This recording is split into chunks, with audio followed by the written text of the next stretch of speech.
Sengkarut jalur koneksi saat ratusan BUMN terus merugi. Untuk membahasnya, kami sudah terhubung dengan Direktur Komunikasi dan Riset Deep Intelligence Research, Neni Nurhayati. Halo, apa kabar Mbak Neni? Halo, kabar baik Mbak Rati. Semoga juga sehat selalu untuk Mas Azhar dan Mbak Rati. Iya, terima kasih Mbak Neni, sehat-sehat tentunya. Kami juga sudah tersambung dengan peneliti KOR Indonesia, Mas Azhar Syahida. Halo, Mas Azhar. Halo Mbak Rati, senang bisa bergabung di sini. Iya, kita ke Mas Azhar terlebih dahulu. Ini di tengah upaya bersih-bersih BUMN begitu ya, justru terbongkar begitu banyak kotak Pandora dugaan korupsi bernilai fantastis. Bagaimana menakar rapor 1 tahun Danantara terkait ini, Mas Azhar? Ya, saya kira kita mengikuti ya berita mengenai Danantara yang sudah berdiri lebih dari setahun yang lalu. Kami di KOR Indonesia waktu Danantara pertama kali didirikan, kami membuat analisis bagaimana prospek Danantara ke depan dan seterusnya. Jadi sebetulnya dari awal sebelum kita meninjau ya situasi hari ini, tapi kita perlu lihat dulu sejarahnya. Jadi dari awal kami melihat bahwa ada potensi konflik ya of interest antara bagaimana Danantara ini dibentuk, kemudian bagaimana tugas dari Danantara itu termasuk personalia yang mengelola Danantara. Dari satu hal bahwa Danantara ini sebetulnya kan diharapkan menjadi satu apa ya solusi ya dari inefisiensi adanya BUMN di seluruh Indonesia. Jumlahnya sangat banyak dan mayoritas bisnisnya sangat inefisien, ya, banyak korupsi dan seterusnya. Nah, tetapi dalam praktek perjalanannya dan antara sendiri juga kami melihat belum transparan ya. Pertama, laporan keuangan juga belum dipublikasikan, meskipun kita sudah mendengar juga bahwa akan dipublikasikan pasca laporan ya konsolidasi dari seluruh BUMN di Indonesia.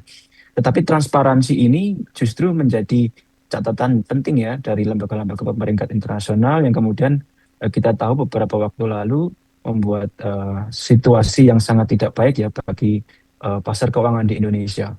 Kemudian yang kedua yang juga krusial sebetulnya itu adalah tidak adanya transparansi dari planning kebijakan investasi dan antara itu sendiri. Jadi yang pertama adalah laporan keuangannya, yang kemudian dan yang kedua adalah planning investasinya. Ini yang kemudian kita bingung ya.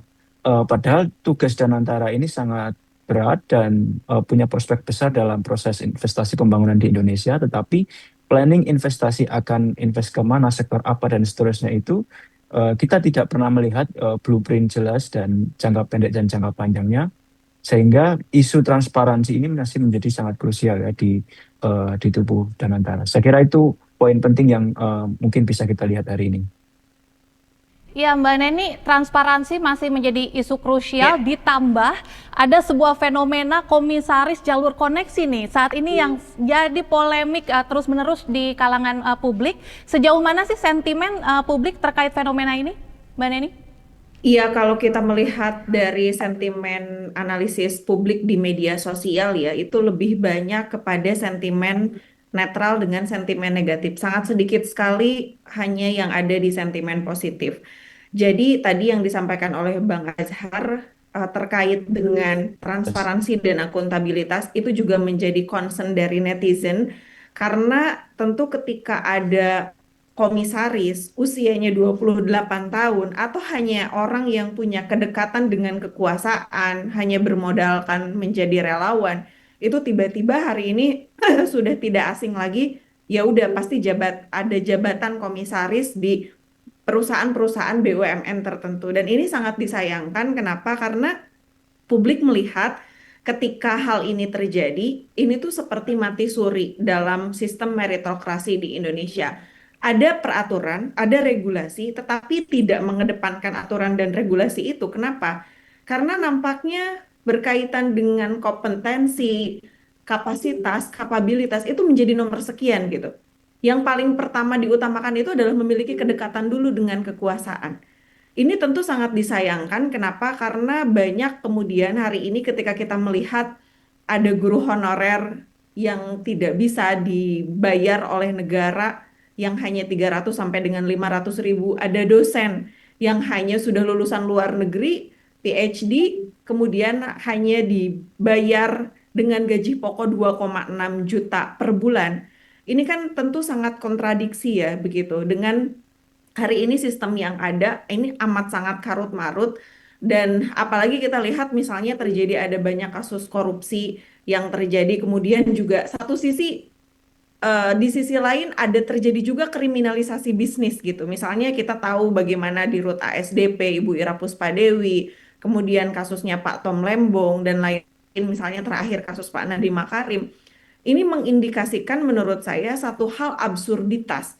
Makanya kenapa dalam percakapan dari Deep Intelligence Research yang tercapture dalam big data, kita melihat emosi publiknya juga lebih banyak ke anticipation. Jadi publik itu lagi wait and see, sebenarnya ini mau kemana sih gitu. Ditambah memang kita juga menghadapi kondisi eh, netizen itu sangat meng-highlight juga terkait dengan bagaimana kepastian hukum. Itu juga menjadi problematika tersendiri di BUMN, Mbak Rati. Iya, Mas Asar, ini sentimen publik begitu menyoroti bagaimana kerapuhan sistem tata negara seperti itu, dan apakah kalau misalnya kita bicara dari sisi ekonomi, ini menunjukkan benar-benar kegagalan tata kelola yang memang bersifat sistemik atau justru semakin kronis ini, Mas Asar? Ya, kalau kita lihat tadi yang disampaikan oleh Mbak Neni bagus sekali ya, tadi berkaitan dengan komunikasi publik sebetulnya dari para pengelola BUMN dan juga Danantara ya. Jadi kalau pertanyaannya apakah ini sistemik atau kronis, sebetulnya kan kalau kita lihat sejarahnya BUMN di Indonesia itu memang sudah sangat menahun ya, dan masalahnya kronis bertahun-tahun, dan sebetulnya isunya adalah berkaitan dengan efisiensi bisnis di institusi BUMN itu sendiri. Sehingga baik itu planning, kemudian personalia pengelola BUMN dan seterusnya itu menjadi sangat tidak efisien. Satu hal ya yang mungkin bisa kita perhatikan bahwa karena BUMN ini punya satu dia visi pembangunan, karena dia merupakan alat negara untuk investasi pembangunan yang aspek-aspek yang sangat krusial. Tapi di sisi yang lain juga punya aspek ekonomi yang berkaitan dengan bisnis ya. Ini nanti berbicaranya mengenai efisiensi, profit dan seterusnya. Jadi ada sisi sosial, ada sisi ekonominya. Nah, ini yang kemudian sebetulnya membuat dana BUMN itu sulit ya, dia bergerak dalam skema profit oriented ya, yang bisnis yang sangat efisien begitu, sehingga karena dia ada dalam sisi sosial dan sisi ekonomi, ini mudah dipolitisasi. Nah, ini kemudian terbukti ya, misalnya pemilihan komisaris tidak berdasarkan kompetensi, kemudian hanya berdasarkan loyalitas terhadap pilihan politik dan seterusnya. Itu memang menjadi dilema dalam perusahaan BUMN. Tetapi kalau kita misalnya melihat ya, contoh bagaimana BUMN yang sukses itu misalnya di China, itu mereka di China, di Singapura itu mereka mengelola BUMN berdasarkan meritokrasi dari para personalianya. Jadi yang dipilih itu memang adalah pebisnis yang punya kapasitas bisnis investasi yang sangat mumpuni, sehingga semua keputusan dalam perusahaan itu didasarkan pada analisis investasi. Jadi bukan karena pilihan politik dan seterusnya.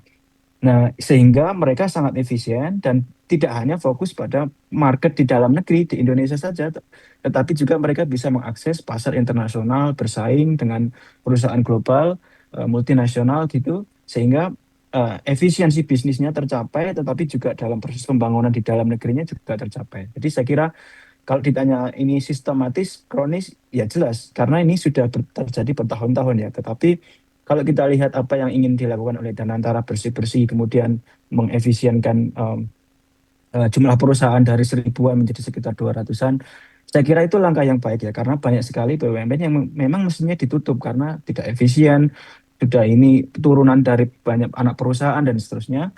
Tetapi yang paling penting itu sebenarnya bukan merampingkan jumlah perusahaan, tapi bagaimana pengelolaan tata kelola dari internal perusahaan itu sendiri didasarkan pada analisis bisnis dan pasar ya, bukan dari analisis keputusan politik. Saya kira itu yang paling penting, Mbak. Iya, Mas Asar, kalau misalnya kita bicara terkait meritokrasi begitu ya, bagaimana lantas menanggapi pernyataan dari Kepala Bakom RI terkait modal utama untuk menjadi seorang pengawas BUMN adalah akal sehat dan niat baik begitu. Apakah kompetensi ini sudah cukup untuk mengawasi perusahaan negara yang bernilai miliaran bahkan triliunan rupiah? Ya, saya kira itu suatu apa ya, ya apa namanya, ukuran yang tidak pasti ya. Ya, niat baik itu kan sebenarnya tidak pasti ya. Apalagi ini berbicara dalam konteks tata kelola BUMN ya, sebuah aset negara yang sangat besar, punya visi bisnis yang besar dan seterusnya. Mestinya yang diukur itu adalah kapasitas bagaimana seseorang itu mengelola bisnis ya, terutama bisnis dalam kapasitas yang besar. Bagaimana, apakah dia memahami pasar, apakah dia memahami visi investasi, apakah dia bisa membaca peluang pasar dan seterusnya. Itu yang paling penting sebetulnya yang harus menjadi kriteria. Jadi bukan niat baik dan seterusnya. Itu kan sesuatu yang tidak bisa diukur ya.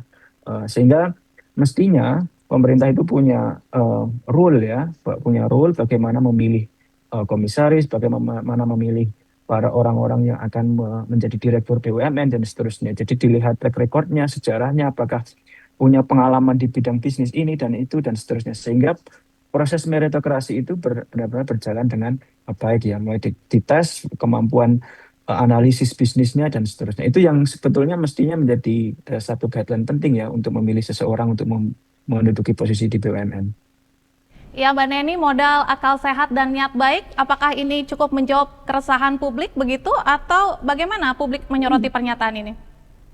Ya, publik sebetulnya memberikan kritik tajam ya terhadap pernyataan yang disampaikan oleh Pak Kodari. Kenapa? Karena ada banyak dampak negatif dari yang Pak Kodari sampaikan. Sebetulnya tadi sebenarnya Bang Azhar juga sudah bilang bahwa eh, ini BUMN sedang bersih-bersih, sedang melakukan efisiensi, tetapi nampaknya terjadi adanya benturan kepentingan di situ yang disinyalir gitu ya, bahwa ketika yang diusung beberapa komisaris ini adalah yang katakanlah kompetensinya itu masih dipertanyakan oleh publik, ini hanya karena misalnya unsur dia pernah menjadi relawan atau kemudian pernah meloloskan, ikut membantu pemenangan pada saat pemilu 2024 kemarin, pada akhirnya rentan terjebak dalam kepentingan politik kelompok atau partai politik penyokong yang itu berpotensi sebetulnya mengaburkan tadi yang Bang Azhar sampaikan. Semua tatanan yang itu sudah didesain sedemikian rupa untuk efisiensi gitu. Tetapi ketika diisi oleh orang-orang yang tidak punya kompetensi atau malah misalnya eh, ada beberapa menteri misalnya atau kemudian wakil menteri yang itu kemudian juga rangkap jabatan. Jadi bagaimana bisa memfokuskan Mbak Ratih? Ini yang kemudian di-capture dalam percakapan di media. Makanya kalau kita lihat dalam word cloud itu sangat tinggi sekali kompetensi, kemudian komisaris, kemudian pemerintahan, jabatan, Pak Prabowo termasuk juga Pak Kodari. Itu memperlihatkan bagaimana dalam social network analysis jaringan-jaringan itu memiliki kepentingan yang satu dengan yang lain dalam hal narasi di ruang publik dan kita melihat bahwa di situ ada aset negara kan sebetulnya yang bergerak di sektor strategis dan itu bersifat komersil. Nah, makanya ketika posisi pengawasan juga lemah gitu ya, apalagi ini hanya diberikan atas dasar jasa politik, itu akan mengaburkan fokus BUMN untuk menghasilkan keuntungan negara dan tadi bisa memberikan pelayanan publik yang baik, kemudian juga bisa lebih efisien, dan pada akhirnya ini malah menjadi alat politik. Nah, kekhawatiran dari yang disampaikan oleh para netizen adalah untuk BUMN misalnya yang sudah melantai di bursa atau go public dengan penunjukan komisaris yang murni itu adalah berdasarkan nuansa politik, ini bisa memunculkan gelombang sentimen negatif yang cukup tinggi. Terbukti dari satu minggu terakhir ini gelombang sentimen negatif cukup tinggi dan itu dikhawatirkan investor dan pasar finansial bagaimana mereka mengharapkan kepemimpinan yang profesional yang independen itu tidak terjadi karena di situ terjadi adanya penurunan kepercayaan pasar gitu, Mbak Ratih. Sehingga ini sebetulnya sangat urgent ya untuk misalnya bagaimana ketika seseorang itu terpilih menjadi komisaris, apakah dia berdasarkan ada persyaratan-persyaratan tertentu yang harus dipenuhi atau sebetulnya ya udahlah persyaratan itu menjadi sesuatu hal yang sebetulnya tidak urgent. Yang paling urgent adalah bagaimana punya afiliasi terhadap partai politik atau kemudian dia bisa bisa menghasilkan sesuatu yang misalnya digunakan untuk kepentingan-kepentingan politik, memang satu sisi relawan itu tidak dilarang menjadi komisaris, asalkan mereka memiliki kualifikasi, integritas, dan keahlian. Kita juga tidak pernah kok mempermasalahkan orang-orang yang punya kapasitas, kapabilitas, tapi juga dia adalah relawan, duduk di beberapa perusahaan-perusahaan tertentu menjadi komisaris. Atau dalam hal lain adalah di struktural, di bagian-bagian struktur yang lain. Selama dia punya kompetensi, kapasitas, dan kapabilitas. Tapi kan yang kita lihat hari ini itu sangat berbenturan sekali dengan kepentingan publik. Itu yang kemudian dikhawatirkan karena resiko konflik kepentingan, kemudian kepercayaan publik dan investor ini bisa amat sangat mengganggu, terutama untuk konsolidasi stabilitas politik dan perpanjangan tangan visi presiden juga, Mbak Rati.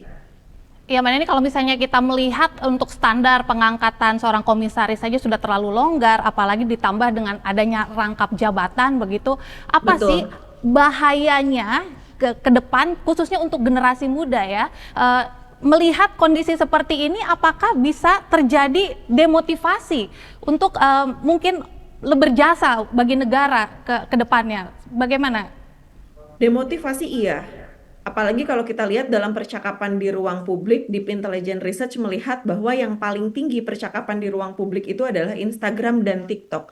Di mana ini adalah kedua platform yang banyak di situ terjadi percakapan yang segmentasinya adalah anak-anak muda gitu, Mbak Rati. Lalu ketika kita melihat kondisi realitas di YouTube misalnya, YouTube itu sentimen negatifnya cukup tinggi. Kenapa? Karena banyak anak-anak muda melihat dari clipper-clipper video yang ada di TikTok, yang ada di Instagram, mereka mencari ke YouTube. Di YouTube inilah mereka kemudian bisa mendapatkan informasi yang komprehensif. Satu sisi ini menjadi angin segar untuk kita semua. Kenapa? Karena mereka tidak terlalu percaya dengan clipper-clipper video. Mereka mencari video yang komprehensif yang kemudian dia tidak jumping to conclusion gitu. Jadi apakah misalnya penempatan komisaris hanya berusia 28 tahun ini adalah betul-betul menunjukkan negara ini mati surinya sistem meritokrasi di Indonesia? Tidak menyimpulkan begitu, tetapi ketika mereka sudah menonton, melihat dan lain sebagainya gitu, mereka kemudian pada akhirnya mengambil kesimpulan. Nah, apa yang kemudian dikhawatirkan bukan hanya demotivasi yang tadi disampaikan oleh Mbak Rati, tapi distrust, Mbak, terhadap negara kita. Apalagi bukan hanya pada problem terkait dengan penunjukan komisaris, direksi dan lain sebagainya ya, yang lebih yang tidak mengedepankan etika, moralitas dan keadaban, tetapi yang dikhawatirkan adalah memang perjalanan bangsa ini ke depan dalam membangun peradaban bangsa, apalagi kita selalu menggaungkan narasi Indonesia Emas 2045, itu hanyalah sebagai ilusi yang kemudian pada akhirnya mereka memilih ketika mereka tidak dihargai dan yang punya kompetensi, kapasitas dan kapabilitas di negara ini gitu. Mereka pada akhirnya lari mencari validitas di negara-negara yang lain, kemudian juga mereka lari mencari bagaimana negara-negara lain yang itu bisa menghargai anak-anak muda ketika anak-anak muda tidak mendapatkan tempat dan tidak mendapatkan apresiasi, meskipun mereka punya inovasi dan kreativitas. Dan hal itu terbukti misalnya ketika ada tagline-tagline anak muda punya kontribusi terhadap negara tapi berujung dikriminalisasi. Beberapa kasus seperti itu. Ini yang juga banyak menjadi atensi percakapan di ruang publik yang publik berharap bagaimana sebetulnya keseimbangan proporsi, kemudian ada evaluasi yang jelas dan syarat kompetensi yang mutlak itu sesungguhnya yang harus diwujudkan oleh negara ini gitu, Mbak Rati. Ya, Mas Azhar, ini trust issue menjadi isu yang sangat krusial karena ini menyangkut kepercayaan investor. Bagaimana sih kasus rangkap jabatan dan juga isu rapuhnya meritokrasi ini terhadap bahayanya ketahanan ekonomi ke depan begitu? Apakah Danantara bisa memastikan independensinya untuk mengawasi BUMN, tapi tentunya dengan yang tidak memiliki keterkaitan erat dengan kepentingan politik begitu? Ya, sekali lagi ya kalau kita misalnya membaca report dari lembaga pemeringkat internasional ya, ada Moody's, ada Fitch Rating dan seterusnya, itu mereka secara terang-terangan state di dalam report mereka bahwa masalah transparansi itu menjadi sangat krusial ya Itu yang kemudian dikritik oleh mereka, dan kita tahu beberapa pekan yang lalu, di bulan-bulan yang lalu, bahwa IHSG kita sempat rontok dan seterusnya. Itu adalah isu-isu transparansi ya, yang kemudian membuat kepercayaan investor, terutama ya investor di sektor keuangan itu tidak begitu percaya dengan situasi yang ada di Indonesia, sehingga mereka memutuskan untuk menjual aset-asetnya dan keluar dari Indonesia. Itu efeknya kemudian kita tahu bahwa rupiah juga jatuh dan kemudian sempat menyentuh 18.000 dan seterusnya dan seterusnya. Nah, itu adalah aspek yang dikritik oleh orang luar ya ketika melihat Indonesia, yaitu isu mengenai transparansi. Nah, apakah kemudian ini kontradiktif ya? Tadi ada apa namanya konflik of interest dengan rangkap jabatan dan seterusnya. Itu apakah kontradiktif? Tentu saja itu kontradiktif ya dengan apa yang sedang dan akan dilakukan oleh Danantara. Jadi tadi di awal kita mendiskusikan bahwa Danantara sedang proses merampingkan jumlah BUMN di Indonesia dengan tujuan efisiensi bisnis dan seterusnya. Tetapi kemudian di sisi yang lain, di pendulum yang lain, itu adalah ada persoalan konflik of interest ya dari personalia yang ada di posisi-posisi strategis yang ada di BUMN ya, termasuk di Danantara. Nah, saya kira yang paling penting adalah mengenai kejelasan ya dari kebijakan atau regulasi yang sebetulnya ingin diambil oleh Danantara. Jadi Danantara ini sebetulnya apa sih? Apakah dia menjadi alat politik bagi pembangunan pemerintah jangka pendek, artinya ini hanya 5 tahun, nanti berganti rezim, ada tujuan yang lain, ataukah sebetulnya Danantara ini adalah alat pembangunan jangka panjang ya. Jadi dia terlepas dari suatu rezim, tapi dia fokus pada output jangka panjang pembangunan ekonomi. Jadi dia misalnya ada satu investasi besar yang tidak bisa, yang sektor swasta tidak bisa masuk karena biayanya mahal dan seterusnya, tapi ini sangat strategis bagi masyarakat Indonesia, dan antara masuk, kemudian investasi dan membangun infrastruktur dan seterusnya, kemudian nanti sektor swasta bisa masuk dan seterusnya, itu bisa ya. Kalau memang Danantara punya planning investasi untuk pembangunan jangka panjang lintas rezim ya, bukan hanya untuk kepentingan jangka pendek. Tapi kalau kita lihat beberapa yang sudah terjadi dalam 1 tahun terakhir, itu kami melihat bahwa ada indikasi Danantara ini hanya sebatas sebagai berpotensi ya, sangat berpotensi menjadi alat politik ya. Artinya keputusan investasi itu didasarkan pada investasi yang cenderung bombastis ya. Apakah ini kemudian bisa menjadi semacam dalam tanda kutip punya output yang cepat dan seterusnya tanpa dianalisis secara matang dari sisi bisnis dan investasi. Dan saya kira yang sangat perlu diperbaiki adalah planning investasi ya. Jadi planning investasi ini menjadi sangat penting, sehingga dan itu harus dibuka ke publik ya. Artinya publik, orang awam bisa membaca, peneliti bisa membaca, akademisi bisa membaca, dan juga investor di luar bisa membaca. Jadi misalnya ya ada guideline, ini adalah tahun pertama, tahun kedua, tahun ketiga, kami akan investasi di sini, di sini, di sini. Jumlahnya segini, kami membutuhkan segini, dan seterusnya. Itu kan bagi investor apa ya, ada potensi ya, mereka bisa mengkalkulasi kalau saya mengeluarkan dana segini, potensi keuntungannya adalah segini dan seterusnya. Nah, hal-hal seperti ini yang mestinya diperbaiki ya oleh Danantara, sehingga keinginan untuk membuat investasi lebih baik, BUMN lebih efisien itu bisa tercapai. Nazar, kalau misalnya kita melihat realita hari ini begitu ya, komisaris tanpa kompetensi dan juga rangkap jabatan, sebenarnya ini siapa mengawasi siapa ini?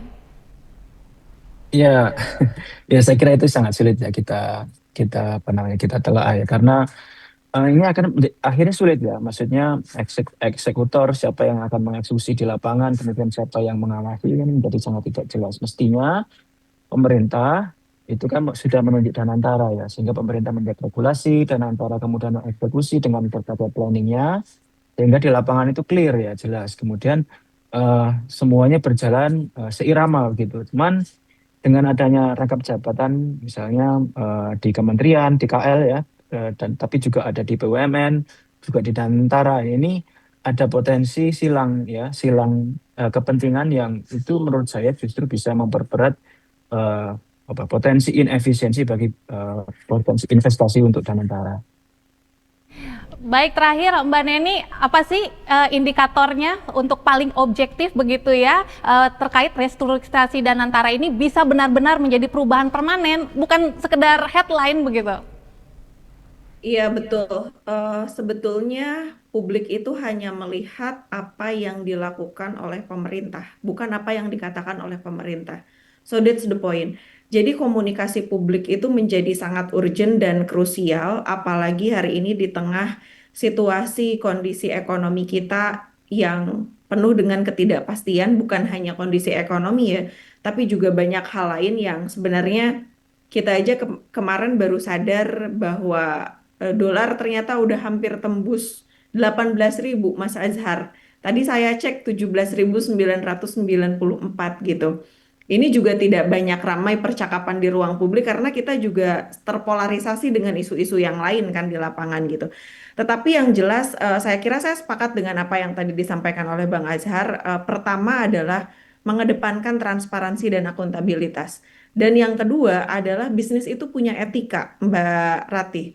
Jadi etika, moralitas, dan keadaban itu juga satu hal yang sebenarnya perlu terus digaungkan dan terus diingatkan oleh masyarakat. Baiknya para pemerintah itu dan para para pemegang mereka ada dalam posisi elit-elit gitu ya, politik dan para direksi dan lain sebagainya, termasuk juga yang masuk dalam struktur Danantara. Buka dong percakapan-percakapan yang ada di media sosial, bagaimana mereka mengcapture terkait dengan satu isu, satu topik yang berkaitan dengan bisnis, berkaitan dengan ekonomi, agar mereka juga sebetulnya punya bahan refleksi dan evaluasi gitu.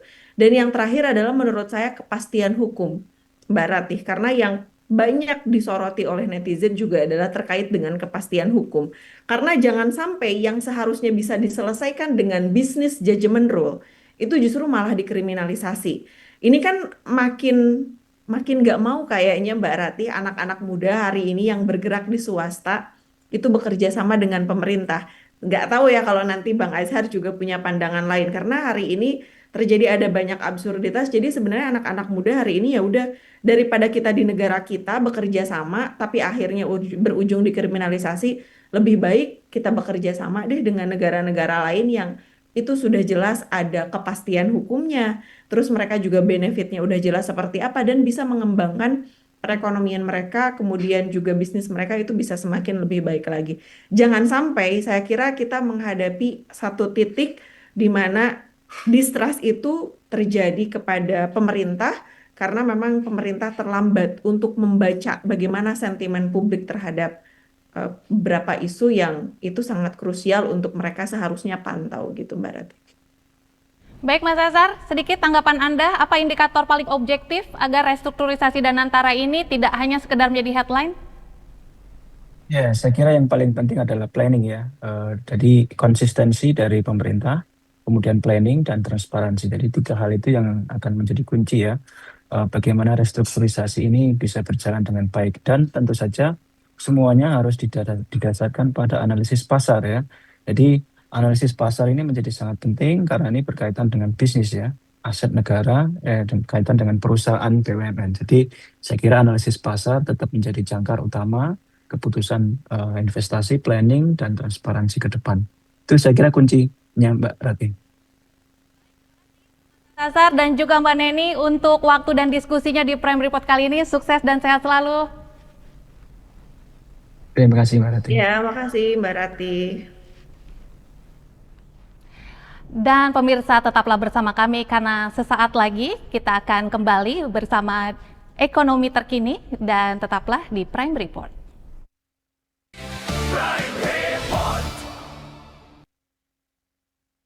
Yang didukung oleh